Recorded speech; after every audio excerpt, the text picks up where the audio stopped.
Oh, mga kabunyog, mga kababayan, tiklop si Villanueva at ang mayorya sa Senado. Ha? 'Di ba nung isang araw, nagdiskusyon si Soto at si Villanueva. Kasi pinipilit ni Villanueva na sa Commission on Appointments daw, 12 ang members noon galing sa Senado. Ang 10 galing dapat sa mayorya. Dalawa lang yung sa minorya. Hindi naman pumapayag si Soto kasi ang representation sa Commission on Appointments based sa political party. Proportionate 'yan sa number ng kung ilan ang senador na galing sa isang political party.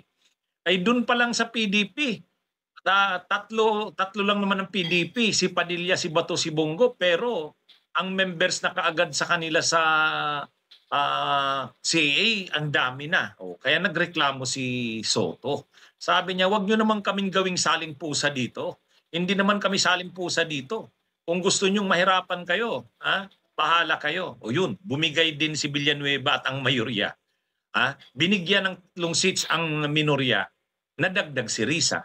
Kaya si Loren Ligarda, si Subiri at si Risa na ang members ng CA galing sa minorya. Ang galing ni Soto. Ayan mga kabunyog, mga kababayan. Yan ang nangyari sa yung napanood nating diskusyon ni Soto sa ni Villanueva nung isang araw, kung saan mainit talaga si Soto. Sabi ni Soto, "Huwag niyo naman kaming bastusin dito. Hindi naman kami dito saling pusa sa Senado." Kasi ganito mga kabunyog, ang Commission on Appointments, 12 ang representatives or members na galing ng Senate. Ngayon, ang nakalagay niyan sa Constitution, proportionate yan kung ano ang kung ilan yung nanalong senador galing sa isang political party. Ang nangyari dito, 5 naman ang members ng minority, 5. 19 ang 19 ang majority. Ang gusto ng majority, 10 sa kanila, 2 lang sa minority. So ayaw naman pumayag ng minority. Ang paliwanag ni Villanueva, dun kasi sa 12 daw, sa 12, kung 5 lang ang minority, di po 2.4. So ibig sabihin 2.4. Samantala daw ang majority 10.6. Pag renound off mo daw yung 10.6, 11 yan. Pag renound off mo yung 2.4, 2. Hindi, 10 pala, 10. Yung 9.6, 10. 10. Kasi 9.6 pala yung 9.6 yung majority, 2.4 naman yung minority. Pag renound off mo daw yung 2.4, 2. Pag renound off mo daw yung 9.6, 10. Kaya dapat 2 at saka 10. Sabi naman ni Soto, kaninong formula mo yan nakuha, yung ganyan? Hindi pwede yan. I-round off mo yung 2.4 sa 2, tapos yung 9.6 i-round off mo sa 10. Hindi ganyan ang nakalagay sa Constitution at hindi rin yan ang nakalagay sa jurisprudence. Kaya nilektorahan ni Soto si Villanueva.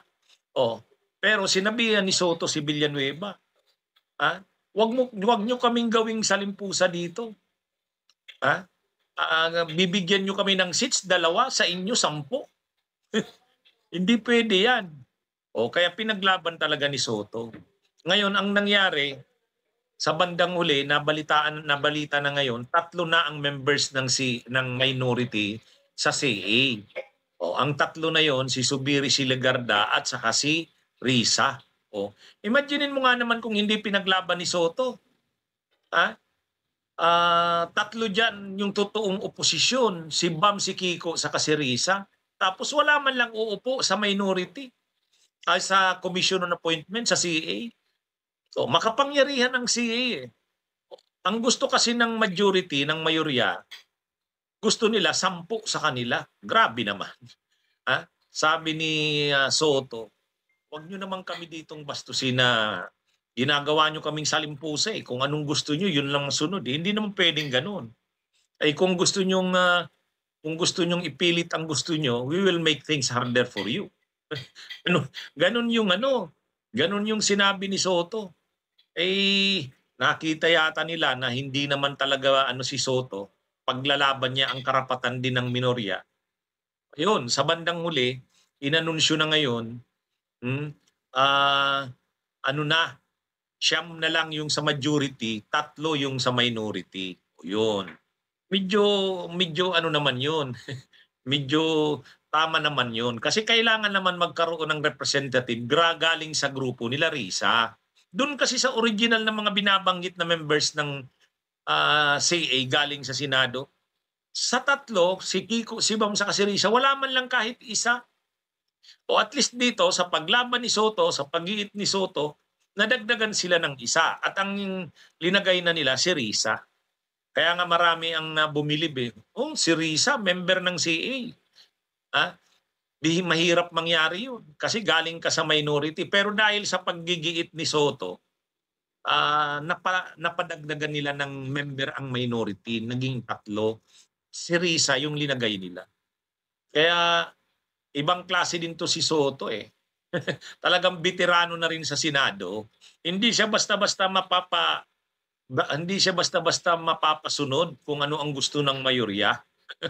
Talagang laban siya. O yun. Kaya tama rin si Soto. Salamat na lang at si Soto ay mapag-iit, mapaglaban kung anong sa tingin niya dapat ipaglaban. Kaya iklop si Villanueva. Ang yabang pa naman ni Villanueva kung ano-anong mga sinasite na mga desisyon daw ng Korte Suprema. Ang malinaw doon, ang gusto nila Villanueva at ng mayorya, brasuhin ang minorya. Kung anong gusto nila, parang ipapasunod na lang, sa ayaw nyo at sa gusto, sumunod kayo kasi ito yung mayorya. Hindi naman pwede yun. Sabi ni Soto, wag nyo kaming gawing salimpusa dito. Okay.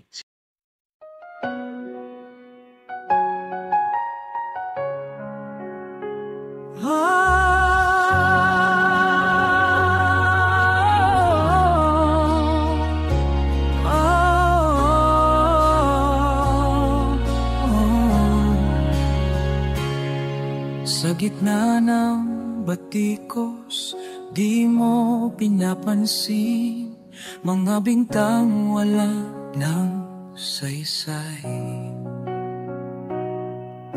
Tuloy ang misyon mo para sa bayan natin. Kahit anong husga, di nagpapaapi. Pero bakit ba sila laging may hanap? Kahit anong gawin mo, may masasabi pa rin sila. Pero ikaw, Bongbong, di ka nagpapaapekto. Tahimik na lumalaban, handang sumago pa sa dilim. O Bongbong Marcos, kalmado at matatag. Sa gitna ng unos, ikaw ay nakangiti lang. Kahit anong batikos, di mo pinapatulan. Dahil ang totoong leader, di nagpapagulo.